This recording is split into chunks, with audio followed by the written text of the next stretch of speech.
É, é com muito orgulho, é com muita satisfação, é com muito. Eu nem sei te falar, Sandra. Quando você falou, não, Lu, eu topo, eu disse, meu Deus, Sandra Rossi! Imagina. Porque eu sou da educação física, eu me formei em 2004 e eu fui para a educação física por causa da área aquática. Então, assim, hoje eu estou na gestão, mas a minha formação, vamos dizer assim, é água. Então, assim, eu já fiz matéria de mestrado com Cruel, lá no Sul. Eu não consegui concluir, mas assim, o meu prazer é água. Então, assim, falar com você hoje realmente é uma honra para mim, Sandra. Eu queria falar isso assim de coração, tá? Obrigada. Pessoal, vamos lá. Sandra Rossi, né? Eu acho que dispensa todas as apresentações. Não, Muito, imagina. muito querida aí no meio aquático, com um conhecimento e uma bagagem muito grande, né, Sandra? E eu chamei a Sandra com o intuito da gente conversar mesmo, ter um bate-papo sobre o setor aquático. E o primeiro tópico, Sandra, que eu queria abordar com você nessa noite é exatamente esse momento de pandemia que estamos vivendo. Tem algumas cidades que já estão retornando, né? BH ainda, infelizmente, né, a gente ainda não tem uma data definida, mas a gente queria conversar um pouco com você, assim, como que você acha que a gente vai retornar? Os profissionais do aquático, como que deve ser essa postura nossa mediante a retomada? É, bom, acho que a gente tem que aprender primeiro com todos os que já voltaram, por isso que é Uhum. importante a gente estar vendo aí, né, a Norma que está dando aí várias lives mostrando todo o trabalho que ela fez até agora. A gente tem outros profissionais que já retornaram também, como a Denise de Santa Catarina, que ela é de Blumenau, a Uhum. Simone também de lá de Santa Catarina. O Paraná tem a SEMS, que também voltou aí, enfim, Uhum. então a gente tem, e outros profissionais que estão fazendo já lives aí, que a gente está vendo. Então, acho que em Uhum. primeiro lugar é ouvir também esses profissionais, porque eles já têm a experiência na prática, porque aqui em São Paulo, pelo menos, a gente não pôde voltar às aulas ainda, né? Ah, Já tem, a CAD lançou até o protocolo aí de como a gente se preparar para esse retorno, então isso é importante, a gente está vendo também isso. Para uhum. quem não sabe, a CAD é a Associação das Academias, né? Uhum. E então lá tem um vídeo que mostra como que a gente vai ter que agir nessa estrutura física da academia. Então, acho que isso é Uhum. importante, a gente está tendo essa noção, e quem já Uhum. retornou, como a gente falou até agora, a gente vê também o que, que eles sentiram, né? Como foi essa experiência, como está sendo, porque ela Uhum. também está mudando de semana para semana. Né? Muita gente que abriu teve que fechar, o exemplo de Curitiba aí, então, teve que Uhum. fechar, abriu, fechou de novo. Infelizmente, por a gente até em certo ponto não ter feito a lição de casa direito, né, como os países desenvolvidos, então a gente está acabando tendo esse tipo de problema. Mas a gente tem, é isso que a gente tem, é essa situação que está aí, a gente vai ter que saber lidar com ela dia a dia. Então, acho que em Uhum. primeiro lugar é isso, é saber que Uhum. é uma situação diferente, que não foi nos pego da noite para o dia, né, Sim. praticamente, uma situação totalmente diferente, que nunca vivenciamos, e que a É. gente está tendo que aprender com essa realidade. Uhum. Então, quanto à parte de instalação, de estrutura, eu acho que é Não. isso. Né? A gente Uhum. vê o que tem, o que está acontecendo e o que cada Uhum. prefeitura está determinando, né, para a Uhum. gente poder atuar. Agora, quanto à parte comportamental, né, do Sim. profissional, aí Sim. eu acho que é um pouquinho diferente. Né? A gente Uhum. vai ter que ter muita consciência de atuar nesse diferente. E esse diferente vai ser cada semana ou cada dia. É isso que Uhum. a gente vai ter que ter consciência, né? É Porque isso. assim, Uhum. é novo, tá? Mas o novo vai ser cada dia. Não é mais assim, é um novo, né? Eu meio que fico assim um pouquinho com essa frase, né? Que todo mundo falou, o novo normal, né? Porque na Normal. realidade, no meu ponto de vista, eu vejo com que cada dia vai ser diferente, e não um novo normal. Porque, Sim. assim, o normal era nós não usarmos máscara. E, de repente, nós vamos passar a usar máscara. Só que daqui a pouco, pode ser que não use mais a máscara, não precise mais. Então, qual o tempo que vai demorar isso? A gente já tem países que já estão nessa situação sem a máscara. Uau. Em algumas cidades, em algumas situações, tá? Teve locais que nem precisou parar as aulas, ele teve que se adequar à estrutura, mas nem pararam as aulas, porque não tinha, né, evento de contaminação. Então, é isso que a gente está falando. A realidade, ela é diferente para cada cidade, né, para cada país, e a gente vai ter, então, ter este aprendizado para cada cidade atuar de acordo com aquele momento. Então, o que serviu para hoje, pode ser que amanhã já não sirva mais, né? Ou o que serviu para hoje, amanhã talvez tenha que ser adaptado, já para uma outra realidade. E o profissional vai ter que estar muito atento a isso para saber trabalhar com essa criança e com esses pais isso. Então, eu acho que é aí que é o nosso ponto, né? Essa percepção de saber lidar com esse diferente a cada dia. Porque é isso que vai acontecer. Né? Tá sendo a mesma coisa com as medicações hoje em dia. Né? Um dia, descobriu isso. Não, olha, ainda está essa situação que fica oscilando, né? Mas vai se descobrindo, e aí os médicos vão atuando em cima disso. Então, a ciência vai ser muito importante para a gente. Né? Eu acho que a gente tem que caminhar junto com a ciência. O que ela nos mostra, o que a experiência nos mostra, e assim a gente vai ter essa postura profissional. Nossa, e você falou tudo, né, Sandra? Porque é um dia de cada vez. A gente vai viver uma realidade diária. E a gente, nós profissionais, embora eu esteja na gestão, eu dou aula, né? A gente tem que estar pronto diariamente para estar atuando, né? E saber também que aquela criança e aquele pai passou por aflições que nós passamos também, né? Que essa quarentena está mexendo com todo mundo, né? Então, essa fala sua, para mim, é sensacional. Nós, profissionais. E isso vale até para profissionais de outros setores. Que a gente pode falar que não é só o setor aquático, né? Mas, nossa, sensacional, Sandra.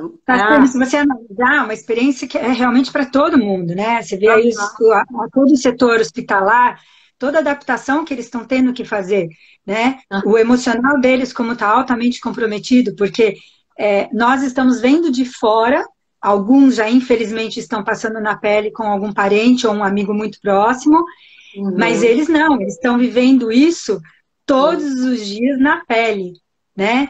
Inclusive tendo o seu familiar ali exposto a isso também, tendo que ter esse equilíbrio emocional para lidar com ele e o familiar dele. Então, é uma situação muito, muito complexa, né? E eu vejo assim que para nós, professores, vai ser um momento muito grande de educar, para conscientizar. Né? Então, assim, eu vejo assim, isso é uma coisa que eu sempre trabalhei nos pais desde 1993, né, quando eu fiz a pós em psicomotricidade, que eu fui entender que para a gente ter uma transformação tem que vir o querer, né? Tem que vir de dentro, você sentir aquilo. Então eu falei, puxa, então em primeiro lugar, para que eu consiga transformar os pais, eu vou ter que conscientizá-lo. Né? Então, é isso que eu acho que o profissional vai ter que fazer a partir de agora, principalmente. Muitos profissionais já trabalhavam em cima desta forma, de conscientizar o pai daquilo que ele estava fazendo e qual seria o resultado. Só que, infelizmente, a grande maioria ainda não fazia isso. Né? Fazia de uma forma metódica, robotizada, tecnicista, ou seja, aula, pelo movimento, né? Mas não explicando para o pai realmente o que ele estava trabalhando, qual a sequência e aonde aquilo levaria. E eu acho que agora este é um momento que não vai dar para ser mais assim, né? É um momento que tanto naquilo que você está preparando na estrutura de instalação, quanto Aham, na sua forma de trabalhar, você vai estar tendo que explicar para o pai passando essa segurança. aham, Porque se o aham. profissional não tiver segurança do que ele vai fazer, como é que ele vai passar essa segurança para o pai ou para o aluno? Né? A gente fala, quando é criança, eu estou tendo, os pequenininhos eu tenho que falar mais para o pai, mas os maiores, a criança tem que se sentir seguro com a gente, e para o adulto a mesma Sim, coisa. Então, esta sim, fala nossa agora vai ter que ser totalmente fundamentada nesse conhecimento, nessa segurança. sim. Sim, agora não dá para ter o rola-bola mais, né? De Agora, jeito nenhum. Não dá para é, ficar o fazer pelo fazer, né? não, não. E hoje de manhã eu tive um encontro com o meu gerente, que ele está até aqui na live, e a gente estava conversando que eu acho que agora, Sandra, é uma retomada de paixão. Sabe aquela coisa assim? As pessoas, quando voltarem, os profissionais que voltem com paixão pelo que fazem. Porque é difícil. Mas isso é um tópico que eu vou falar lá na frente. Tá Então, vamos certo. lá. A gente começou meio que falar, então, já do segundo tópico, Sandra, que é a natação por prazer versus a pressão dos pais, né? Porque a gente tem muito aqui, eu acredito que você também tenha, e já tenha vivenciado isso.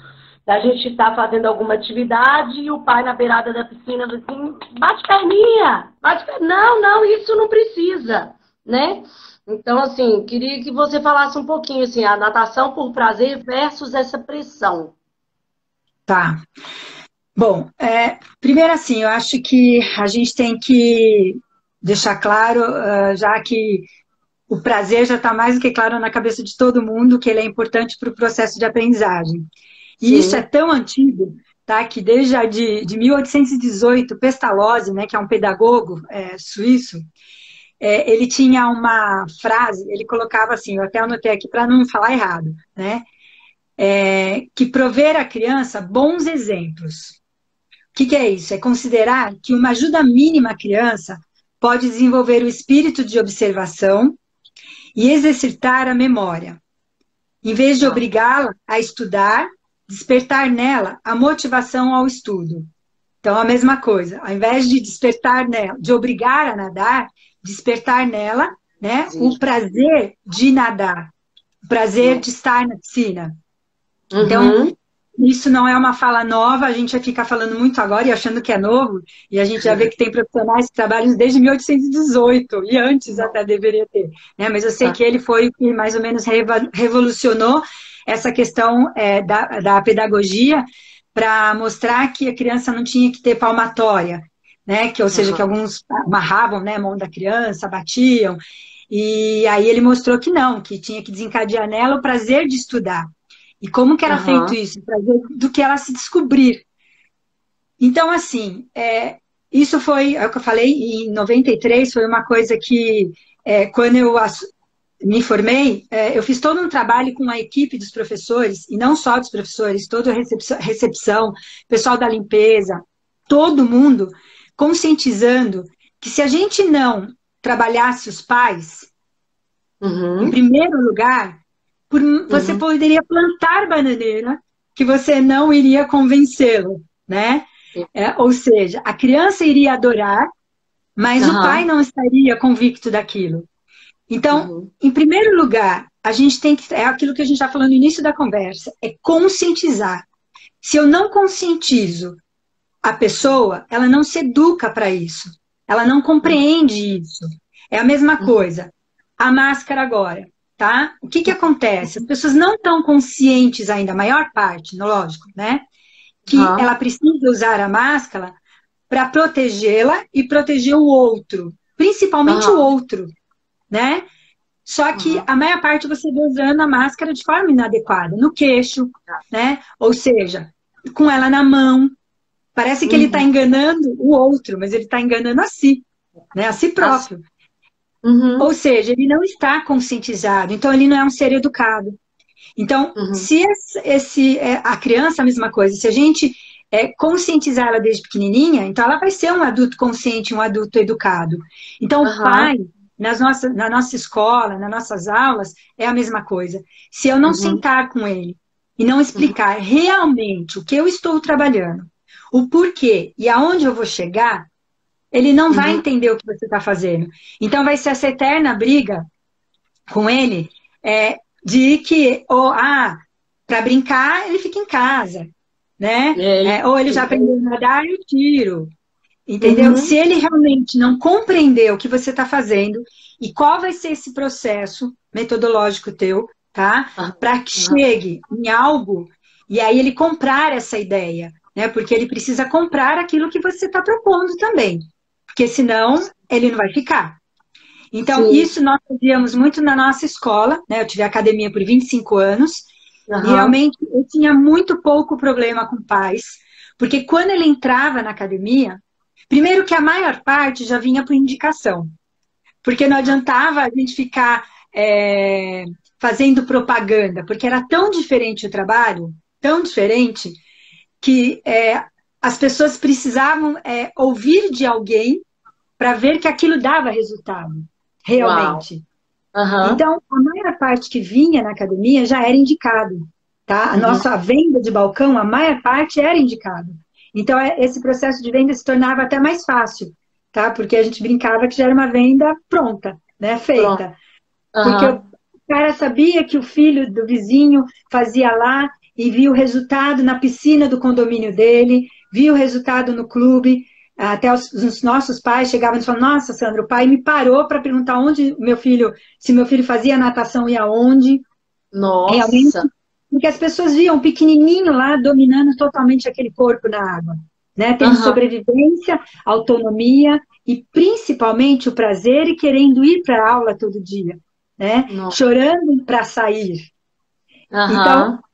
é isso que eu estou falando. Essa conquista vai ter que ser por consciência. Então, quando o pai entra na sua escola, se o professor dá uma aula atrás da outra, não tem como fazer isso, o que ele vai ter que fazer?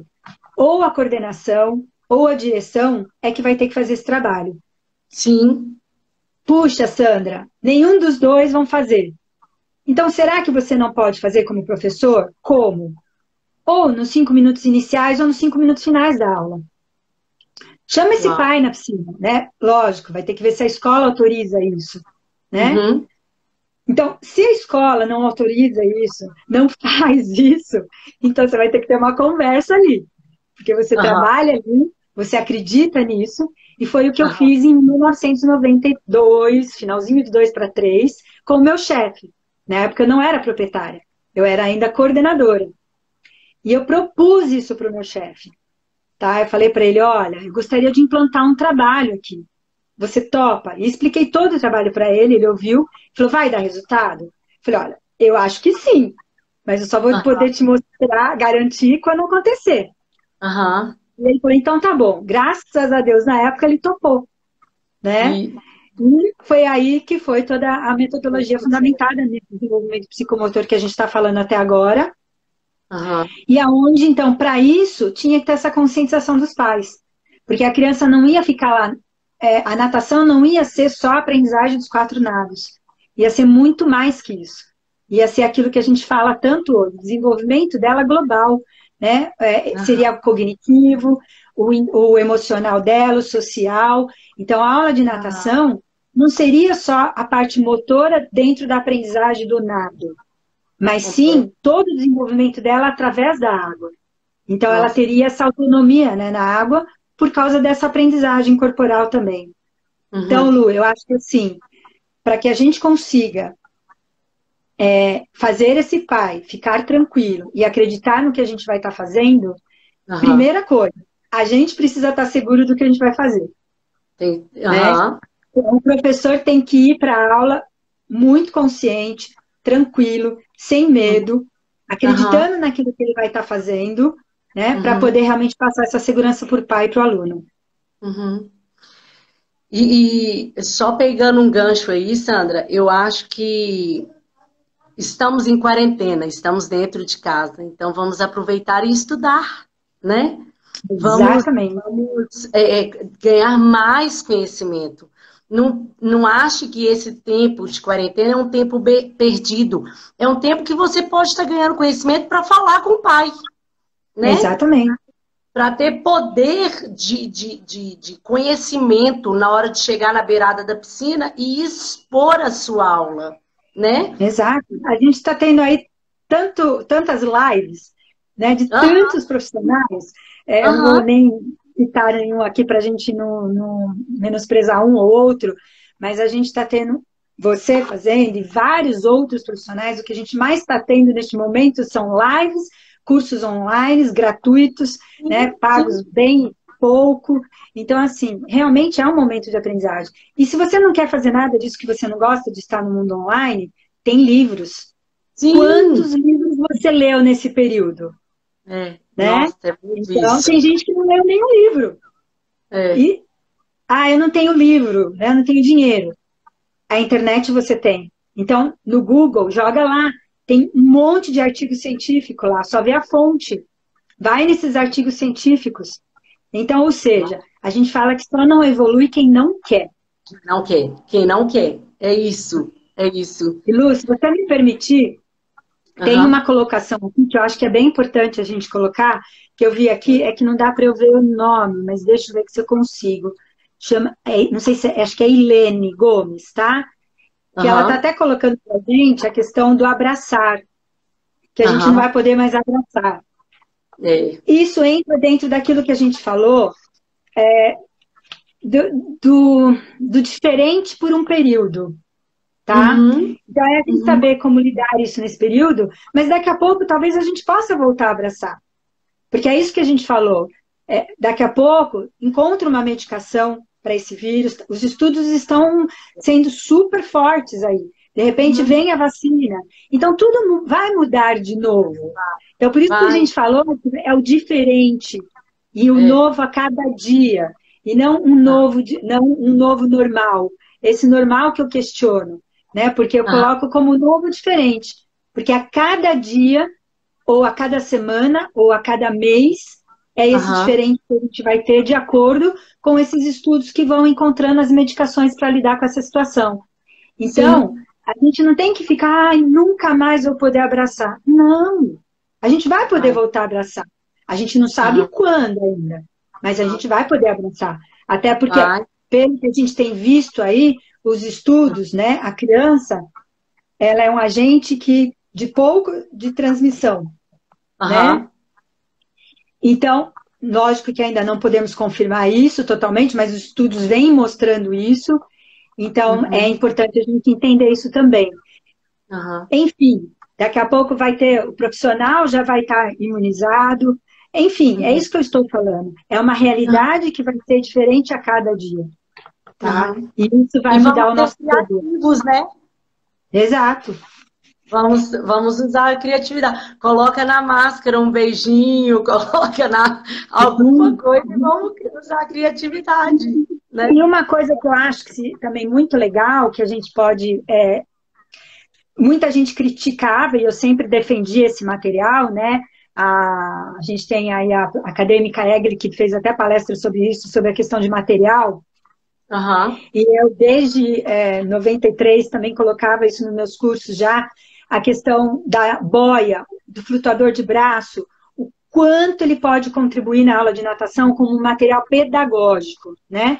Não aham, como um material de sobrevivência, mas como um aham, material pedagógico. E nessa fase agora, ela vai ser excelente. Por quê? Porque a criança, tendo autonomia com essa boia, você vai criar na sua aula situações que conseguem se manter distante dela e ela não precisa, e ela não pode parar de nadar. Não precisa parar. E é isso que a gente tem que conscientizar o pai. A partir do momento que o médico autorizou que aquela criança está pronta para voltar, né? Se ele autoriza que está tudo bem, pode voltar para a natação, a gente, com todos os cuidados que a gente está falando aí que nós vamos ter, né, na questão física, estrutural, sim, a gente pode colocar essas crianças que já não têm sobrevivência total, que não nadam, mas que tenha autonomia com a boia, tá, com o flutuador de braço, dá para você dar uma excelente aula.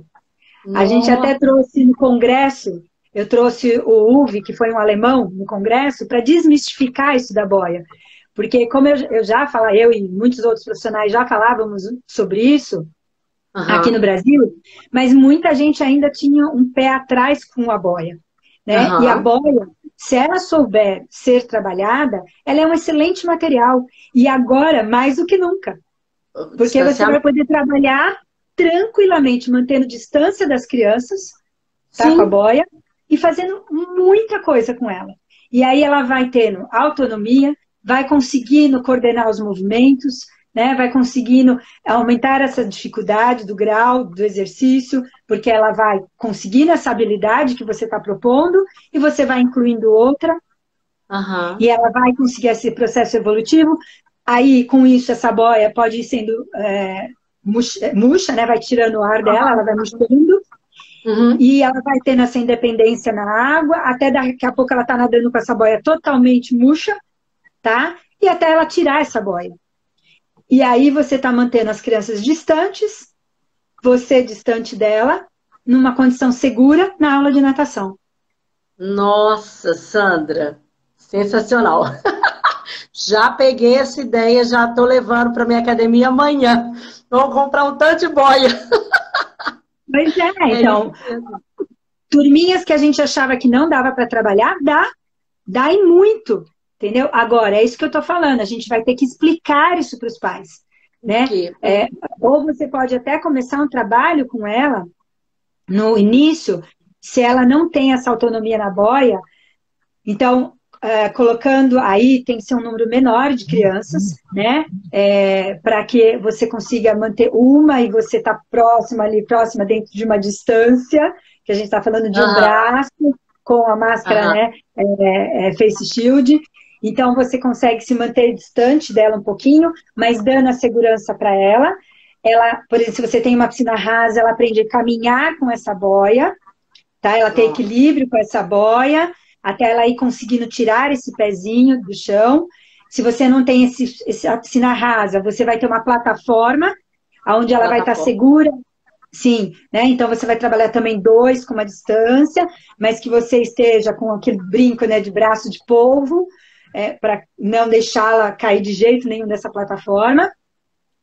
Ela conquistando essa autonomia, você pode colocar já num grupo de mais crianças, né? De 4 aí crianças que vão se manter distantes, mas que ela tem um domínio corporal total com essa boia. Então, olha só como essa estratégia de aula, né? Então, é isso que eu falei, uma sequência pedagógica adequada, você consegue trabalhar tudo. E é isso que a gente vai ter que explicar para os pais. Sim, sim. Explicar para o pai, tendo o professor embasado com o conteúdo. Exatamente.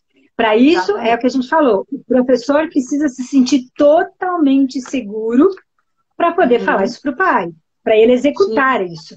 Porque não adianta nada ele não saber como fazer, e aí ele vai lá executar, e aí a criança vai beber água, vai chorar, né? Então, tudo isso ele vai ter que saber lidar. Até porque as crianças vão voltar, muitas delas vão voltar extremamente inseguras, tá? Porque estavam numa fase de adaptação, não tinham adaptado ainda, né? Então ela vai estar insegura.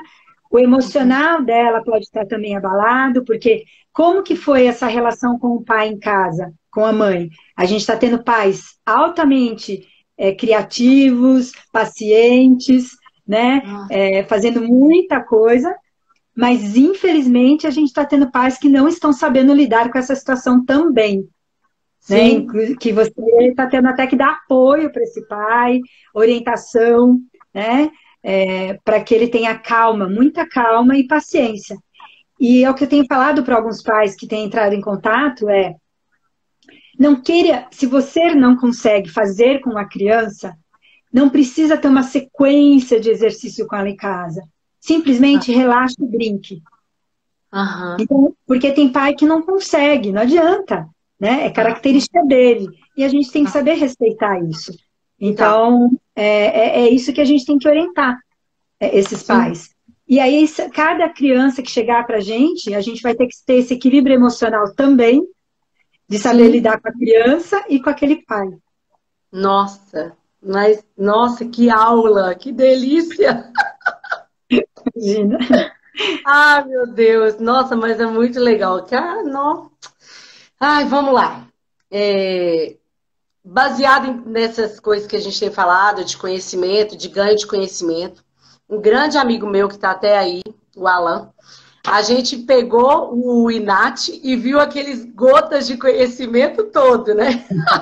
Eu vamos ganhar Olha só, conhecimento, Alan. tá E vendo? é uma Legal. ótima oportunidade para o pessoal entrar no Inat e ver, né, Sandra, aqueles vídeos. Nossa, mãe. Aí, nesse um dos vídeos, você fala sobre a atuação do profissional nas abordagens, né? E aí veio um questionamento do Alan, meu amigo. Qual é o limite da atuação do profissional nas abordagens comportamentais da criança? Até onde o profissional de educação física, até onde o professor, nós, na beirada da piscina, podemos interferir? Então, assim, primeira coisa para a gente saber até onde a gente pode interferir, Uhum. a gente primeiro precisa ter conhecimento do que estamos trabalhando. Então, primeiro, Sim. é criança, né? Então, que idade tem essa criança? O que que ela é capaz de compreender, tanto na parte motora, né? O que ela é capaz de executar na parte motora, o que que ela é Uhum. capaz de compreender na questão cognitiva, que a gente tem tanto Piaget que explica isso aí, né? Sim. E entender a parte emocional dela também, o que que ela é capaz, como que ela entende, por exemplo, ela tem consciência ou não tem consciência da situação. Por exemplo, a criança, até os 3 aninhos, que a gente fala que ela ainda não formou o eu dela, né? Então, ela não Aham. se vê como a terceira pessoa da família. Para ela, Aham. a mãe e o pai faz parte dela. Então, afastar dessa pessoa, ela chora, né? Ela se sente Aham. insegura, tá? Aham. Porque o elo de segurança é o pai e a mãe. Então, Aham. se a gente conhece essas fases, e quando eu falo conhecimento, é até o conhecimento básico, não precisa ir muito profundo. Lógico que se Uhum. você souber profundo, melhor ainda. Mostra a Aham. excelência do profissional que você é. Mas se você souber já o básico, você já vai saber lidar com isso. Então, assim, eu vou poder interferir a partir do momento que eu conheço esse desenvolvimento, eu estou lidando com aquela criança, procuro entender o que que ela está apresentando. O que que ela está Aham. apresentando? Ela está chorando muito? Ou ela só está com muito medo? Ou ela está tendo uma dificuldade para falar com a outra criança? Ou ela não me ouve quando eu chamo? Então, o que está sendo essa relação aí? O que está acontecendo para eu poder interferir? E aí, como que eu vou fazer essa interferência? Primeiro, eu detectei, Uhum. tá? Eu vi ali, puxa, eu estou percebendo que está sendo dificuldade de se relacionar com o outro. Ou eu estou vendo que está sendo a dificuldade dela na coordenação motora. Aí, Aham. então, a partir do momento que eu detectei, né, algo, ou seja, que eu estou percebendo, não vou já afirmar que é aquilo, porque para isso a gente Uhum. precisa de uma avaliação. Então, eu vou Uhum. chamar esse pai e perguntar para ele como essa criança está. Então, por exemplo, se eu percebi que esse problema é na fala dela, tá? Ou seja, ela tem lá já 3 aninhos, 3 anos e meio e não fala nada na aula, ou quando fala, ainda fala muito ruim. Por exemplo, fala lá totatola, tá? Aham. Coca-Cola, ela fala totatola. Então, eu Aham. vou chegar para esse pai e falar, papai, como que ela é em casa? Ela conversa? Ah, não conversa. O que que ela fala em casa? Quais palavras ela fala? Nessa hora, você já vai ver o pai arregalando os olhos, Já vai porque marcar. quando você perguntou para ele quais palavras ele fala, ele não vai saber falar, porque ele vai falar para, aí ele vai ver que, ou seja, ele estava omitindo para você, né, que ela realmente não fala. Aqui Lu, você travou está um me ouvindo? pouquinho. Deu uma congelada aqui para mim. Você está ouvindo? Lu? Lu? Deu uma travadinha, mas agora voltou. Voltou. Eu Até onde você ouviu aí? Até onde foi? Que você perguntou para o pai o que a criança falava em casa. A Tá. conversa Então deles. aí, se o pai começar a te falar várias palavras, tudo bem. Se ele arregalar o olho e falar, ela fala isso, fala que, ou seja, é uma criança que não está com essa fala adequada. né? E ele está omitindo para você isso. Então, se você perceber isso, então você fala, olha, papai, ela já teria que estar falando tantas palavras. Então, por exemplo, até 3 aninhos, algumas fonos vão te colocar que até 40 palavras até os 2 anos, tá? Uhum. Outros vão falar assim, mas só que muitas crianças ainda não vão estar falando tudo isso. Mas ela está Aham. falando, ela está conversando, ela está desenvolvendo bem a fala. Então, Uhum. vamos esperar um pouquinho, então, até 3 anos, tá? E se aí realmente ela não desenvolver melhor essa fala, vamos pedir uma avaliação da fono? Ou essa Tá. criança já está com 3, 4 anos que a gente falou, e ela não está falando, como a gente falava, fala tota tola. Então, Uhum. papai, você se importaria da gente pedir essa avaliação para a fono? Porque, Uau. por exemplo, na aula ela fala tota tola, e ela já Aham. teria que estar falando Coca-Cola. Cola. Aham. Então, aí a fono vai trabalhar movimentos de musculares nela de para ela conquistar o C. Então, Aham. tudo bem da gente tentar fazer isso? Pode ser que de repente ela não precise nada e a fono só fala para o senhor fazer alguns exercícios em casa. Aham. Então, é isso que a gente está falando. Eu nunca vou poder chegar para o pai e já falar: olha, seu filho tem problema de fala. Ou seu Não. filho está tendo problema de coordenação motora. Ou seu Uhum. filho tem um problema de, sei lá, neurológico. Eu não posso falar isso, né? Então, primeiro lugar é se colocar no lugar do pai que vai estar recebendo essa informação sua. Então, imagina, você não é pai ainda, como professor? Tudo bem, mas pensa, um dia eu vou ser pai. Ou Uhum. não também, porque hoje em dia tem profissional que não quer, tá? É, é. Tem mulher que não quer ser mãe, né? E tem professor que não quer ser pai. Então, assim, mas mesmo que ele não queira, é ele Aham. pensar que ele tem um amigo que tem um filho ou uma filha. E ele, de repente, Aham. começa a ver que aquele é filho ou filha do amigo dele está apresentando algo que não está legal para a idade. Como Lu congelou de novo.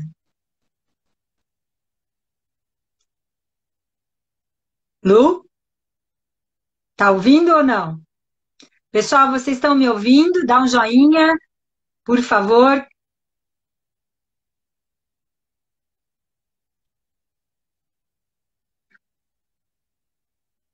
Lu, eu vou te fechar. Lu, voltou? Deu uma travada. Lu?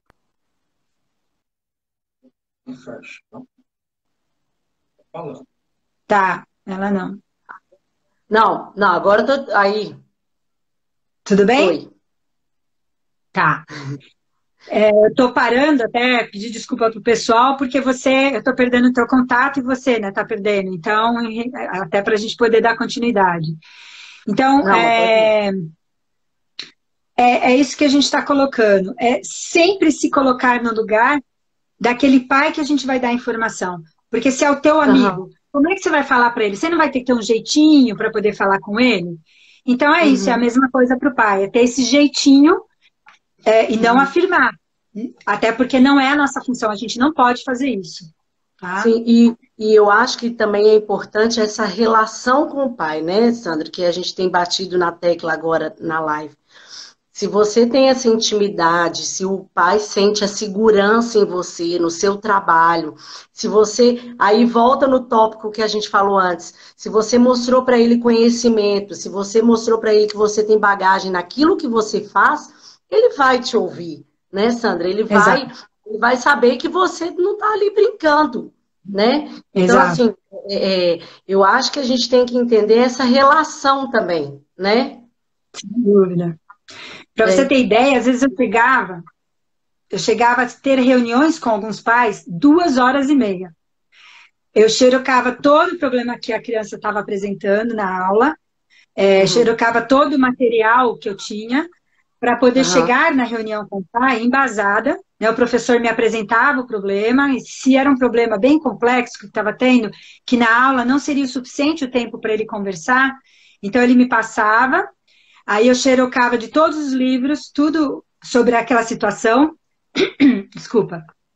E Não. aí, na reunião com o pai individual, eu pedia sempre a presença do pai e da mãe, né, se fosse possível, e aí eu explicava tudo o que estava acontecendo. Alguns pais chegavam 2 horas e meia de reunião. exatamente para que ele entendesse aquela situação, né? Porque é muito difícil para um pai estar recebendo uma situação, né, dessa. Às vezes uma criança de 2 anos e meio, 3, que já chuta uma outra criança, que cospe na outra, né? O que está acontecendo com ela? Então a gente precisa entender todo esse histórico. Então você precisa de tempo para conversar com o pai e para mostrar isso para ele. Né? Então essa interferência nossa, é isso que eu estou falando, às vezes não vai poder ser só na borda da piscina. Ela vai ter que ser muito mais que isso. Tá? Nossa, eu não sei, espero ter respondido para o Alan aí, né? Essa interferência. Acho que sim, acho que sim. Senão depois pede para mim em contato que eu respondo mais. Vamos lá. Não, e ele, sabia que ele o Alan é uma longa história de trabalho. Eu fui estagiária dele, muito legal. Vamos lá. Você fala, Sandra, da síndrome da saturação. Né? Tá. Eu vi Gotas de Conhecimento, vi a live sua com o Caio Graco e ouvi você falando. Aqui em Belo Horizonte, a gente vivencia muito isso, da criança ela querer parar, porque ela começou muito novinha e enjoou, né? E é o que você falou, tanto do lado emocional quanto do lado físico. E a gente também ouve os pais falarem assim, eu vou tirar. Ele já sabe nadar, ele já bate perninha, então eu vou tirar. Então, assim, o que fazer, como que a gente pode trabalhar para ele querer voltar, ele querer continuar no aprendizado mesmo, né, da natação. Tá. Isso. Lu, eu só estou preocupada aí um pouquinho com o tempo aqui da nossa live não cair. Quanto você começou? Porque agora eu não estou acompanhando. Eu acho que nós temos 10 minutos aí, pelo que eu estou vendo, tá? Vamos lá. Tá. Eu vou tentar resumir o máximo que eu puder aí. São duas coisas que a gente tem que entender nessa questão da síndrome da saturação. Primeiro, é a gente entender que a criança, vamos supor que ela começou a nadar com você. O Paulo falou aqui, 7 que eu comecei. Então, nós temos. Nós temos só um tópico, Marcos. Tá. Então, assim, a gente entender que a síndrome da saturação, ela acontece tanto na questão, pode ser física, tá? Ou emocional, ou ambas. Então, a criança satura, né? Fisicamente ou emocionalmente. E ela pode acontecer também as duas, tá? Isso eu descobri foi em 2001, que foi um mundial que eu fui na Argentina com o Dr. Maza. E aí ele colocou essa questão da saturação, e aí realmente eu fui estudar um pouco mais a fundo isso para entender. E ela acontece dos 6 aos 15 anos de idade. Olha que interessante, 6 anos, tá? A partir do 6º ano. Então, o que a gente tem que entender? Por que ela pode acontecer a partir do 6º ano? Vamos pensar, a gente pega uma criança que entrou na natação desde bebê. 3 meses, ou 1 ano, ou 2 anos. Olha o que ela vai estar nadando. Quanto tempo ela já está nadando se ela chegar lá com 6 aninhos de idade? Então, ela já está há 4 anos ou há 6 anos na piscina. Pelo menos 5 anos e meio se ela entrou com 5 meses. Tá? Sim. Então, se esta aula não é muito motivante, se essa aula não trabalha aquelas questões que a gente falou dela querer fazer, tá? Aquilo que a gente estava falando lá desde que o Pestalozzi já colocava, né? Não for uma aula onde a criança descobre a água junto com você, e é uma aula mecânica, é uma aula que visa só a técnica do nado, é uma aula que eu brinco, como eu fui nadador, eu falo que é contar azulejo, né? Você vai e volta na piscina, você fica contando azulejo. Porque você vai e volta, vai e volta. Então, se é esse tipo de aula, imagina se a criança, para ela realmente ser um atleta, isso vai ser na fase da puberdade. Antes disso, ela pode competir? Lógico. Mas essa competição, esse treino, esse aperfeiçoamento, ele tem que ser de acordo com a faixa etária dela, o que ela pode, tudo que a gente falou, o que ela pode compreender e o que fisiologicamente eu posso estudar naquela fase dela. E existe um gap aí muito grande que a gente perde muita criança na natação, que é a partir dos 8 anos, que é onde ela já está nadando, né, que a gente fala todos os nados, e ela começa a contar o azulejo. Porque aí ela está tendo uma coordenação motora bem madura, ou seja, fecha lá o período, né, de pré-operatório, que lá que Piaget até fala. Então, tanto na parte motora como cognitiva, ela vai ter capacidade de entender mais. E aí, os professores começam a exigir dessa criança aquilo que vai saturar ela. Ou seja, sai de uma aula que era lúdica, prazerosa, né, que tinham jogos, brincadeiras, e vai para uma aula de contar azulejo. Porque tem que dar resultado. E por que isso acontece? Porque a pressão, que aí a gente fala do pai, mas por que o pai também coloca essa pressão? Porque ele também não tem conhecimento. E aí volta de novo tudo aquilo que a gente estava falando desde o começo. Se eu não trabalhar os pais, eu não vou ter esse pai consciente de que essa criança precisa também continuar tendo jogos nessa aula, que esse treino é a partir de jogos, porque o período de resultado vai ser lá na puberdade. Antes, ele vai competir por prazer, por se desafiar, mas não para dar resultado nesse sentido, né, para o pai. Porque senão ele vai parar de nadar antes da hora. Então, essa fase é muito importante, a mesma coisa. Fazer reunião com pais, explicando para eles qual vai ser o processo, a importância dos jogos nesse período, tá? Das atividades, das brincadeiras, e principalmente o professor entender, no caso das meninas, a fase da menarca. Se o professor não entender que quando chegar lá, 9, 10 aninhos, que hoje muitas meninas estão menstruando, né, com 9, 10 anos, e ele não saber lidar com isso também, e explicar para o pai o que isso significa, tá? As mudanças corporais que vai ter na menina, emocional principalmente que vai ter na menina, imagina ela ter que lidar com uma criança de 9, 10 anos, ter que lidar todo mês com isso, uma menina.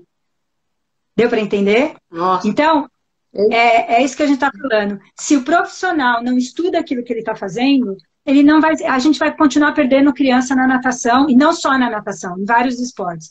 Porque a gente vê muitas, principalmente os esportes individuais, tá? Individuais, é onde se mais perde. No tênis, né, também se perde muita criança, exatamente por causa disso, porque é um esporte individual. Os profissionais que já estão trabalhando de forma diferenciada, que entendem isso, que estudaram isso, que já estão trabalhando de forma diferenciada, que já existe muitos, eles não estão perdendo essas crianças. Ao contrário, estão motivando-as, né, e trazendo o grupo para isso.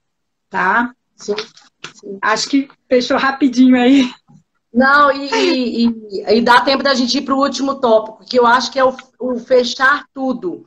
Que é, eu vi uma gota de conhecimento do William Urizzi, que também tem uma admiração incrível por ele, onde ele fala sobre o professor, a postura do professor ser entusiasmado, encantador, e dar esse encantamento, que é tudo que a gente está falando aí na nossa live, né? De dar a natação por prazer, com conhecimento. Só que aí entra, Sandra, o que a gente também deu uma pincelada aí, na rotina do professor. Porque, querendo ou não, o setor aquático é pesado, né? O entra e sai da água, ou às vezes não tem tempo, é frio, calor, sol, chuva, menino chorando, menino feliz, menino vomitando. A gente vê de tudo, né? Sem dúvida. Então, assim, o que faz, como que a gente pode fazer esse professor versus a nossa rotina? Tá. Primeiro lugar, para a gente estar entusiasmado naquilo que a gente faz, para a gente aguentar tudo isso que você está falando, que você já falou, né? Eu, pelo menos, são 38 anos dando aula. Eu amo, mesmo tendo a minha academia, eu não deixei de dar aula. Porque para mim isso era o que me movia, tá? É o que me move, continua movendo, porque eu deixei de ter academia e agora eu continuo ainda com as minhas aulas. Foi um trato até que eu fiz com a nova proprietária da academia. Legal.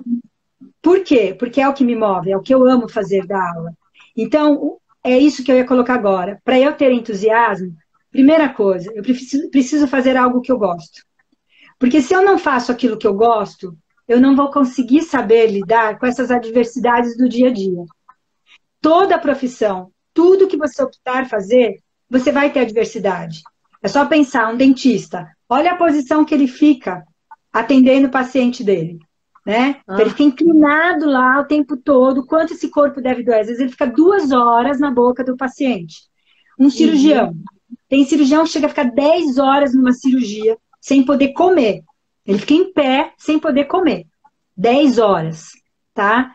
Então, é isso que a gente tem que entender. Toda profissão vai ter uma diversidade, né? Uma ou não, várias. Então, se eu não faço aquilo que eu amo, eu não vou conseguir ter esse entusiasmo. Porque para ele vir, tá? Eu tenho que fazer o que eu gosto. E aí, eu até pontuei algumas coisas aqui, eu vou ler para não esquecer nenhuma e passar rápido. É isso. Primeiro, eu tenho que me afastar das pessoas negativas perto de mim. Tá? Aquele que eu brincava que eu tinha um professor que era o Garfield, ou seja, de segunda-feira para ele era um parto da aula, tá? Então, se eu ficar do lado dessa pessoa, não tem como eu não me contaminar com ela, né? O mau humor dela. Então, é isso que eu tenho que primeiro me afastar dessas pessoas, não deixar o mau humor dela interferir em mim. Fecho os olhos para ela, se ela tem que continuar na equipe, tá? E eu faço o meu trabalho. Então, eu entro no mundo das crianças, que é aquilo que o William, como você colocou, fala muito bem. Né? Eu vou entrar no mundo da fantasia da criança. E vou esquecer aquele mal-humorado do meu lado. Tá? Então, isso é em primeiro lugar. O fofoqueiro, que a gente tem muito. Né? O que fala mal dos outros, que adora criar intriga na equipe. Então, falar mal da gestão, falar mal do mundo. Então, é afastar dessas pessoas. Tá? Você vai ter a relação com ela, mas até um certo ponto, porque você tem que conviver, né? Você tem que fazer o social, mas não entrar na energia dela. Então, isso é muito importante. E aí, então, exatamente isso, como trabalhar a tua energia também, porque às vezes você não percebe e você que está desanimado, né? E aí descobrir isso, o que está te desanimando, e você, então, trabalhar essa energia dentro de você, tá? Então, para você ter esse entusiasmo, você tem que ter o que dá brilho no teu olhar. O que te move. Por exemplo, para mim, o que me move é estudar. Eu amo estudar. Quando eu não posso estudar, minha luzinha começa a apagar. E aí eu tenho que voltar a estudar para minha luz continuar brilhando. Né? Então, isso me move, meu entusiasmo. O que me move é estar com a criança, é estar dentro da água, é estar brincando com ela, é estar vibrando com as conquistas dela. Né? No caso da criança, porque eu também dei aula para adulto e era a mesma coisa. Eu adorava o iniciante. Apesar de ter sido nadadora, eu prefiro o iniciante. Porque a cada conquista dele, para ele é tão grande que a gente vibra com isso. Então, eu acho isso, Lu. Para ter esse entusiasmo, para ter essa motivação, tem que vir de dentro de você. Ninguém vai conseguir te motivar. Ninguém. É você mesmo. Então, se você não se descobrir primeiro o que te motiva, né, o que traz esse brilho no teu olhar, não adianta, você não vai ter entusiasmo. E aí, imagina lidar com a rotina do dia a dia.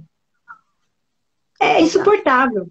Né? Mesma coisa numa relação, no teu namoro, né, no teu casamento. Se não conversar, os problemas, as famosas, né, conversas, né? A discussão de relação. Se não tiver isso, com o tempo, você vai ficar tão por aqui que aí explode e aí às vezes já é tarde demais. E se você vai conversando, se você vai entendendo, vai resolvendo, até porque são dois seres diferentes que estão se juntando. Então são duas sociedades que estão vivendo juntos agora. E um tem que respeitar o outro. Então é a mesma coisa na tua profissão. Né? É descobrir o que te dá o brilho no olho. Nossa, olha, o que me deu o brilho no olho hoje foi estar aqui. Ai, meu Deus, que bom, fico feliz. Eu tô muito. Eu, por mim, ia ficar te ouvindo a noite inteira. Obrigado, Lu, obrigado. Nossa, muito conhecimento, muito aprendizado. Nossa, que legal, Sandra. Eu tô muito feliz. Nossa, o meu brilho no olho aqui, ó, tá demais. Fico feliz. Muita gratidão. Gratidão a você novamente. Eu queria te agradecer por ter aceitado. Eu sei que o tanto que deve estar ativa aí a sua agenda, né? Mas assim, ter aceitado, assim, foi um enorme prazer. Espero que as pessoas que estão vendo a live possam ter aprendido e possam ter também retido esse conhecimento com você. Muito obrigada. Tô ouvindo a voz do Rafael aí, ó. Um abraço para ele. Ele ligado Obrigada. também no relógio. Tá preocupado com o tempo aqui, controlando. Olha, vocês são um casal que eu admiro bastante e eu fico muito feliz. E se Deus quiser, em 2021 estaremos no INAT de novo. Amém. Lu, obrigada mais uma vez pelo convite. Tá? E fico feliz, então, que tenha aí conseguido transmitir um pouquinho aí para vocês. Isso. Eu te peço para salvar a live, porque como vai estar no seu, eu preciso que salve no IGTV. Vamos rezar para o Instagram não fizer nada de errado aqui comigo, tá? Mas vai dar certo. Enfim, vai dar certo. Tá vai bom? dar certo. Pessoal, dá um print aí na tela, marca a Sandra, marca o Inat, marca a Lu. Ó, 1, 2, 3 e olha o print. Vamos lá, hein? Olha, obrigada, gente. Uma ótima noite, fique com Deus. Obrigada, Sandra. Muito obrigada. Obrigada a você, Bruno. Um abraço. Obrigada a todo mundo, né? Obrigada a todo mundo. Tchau, tchau.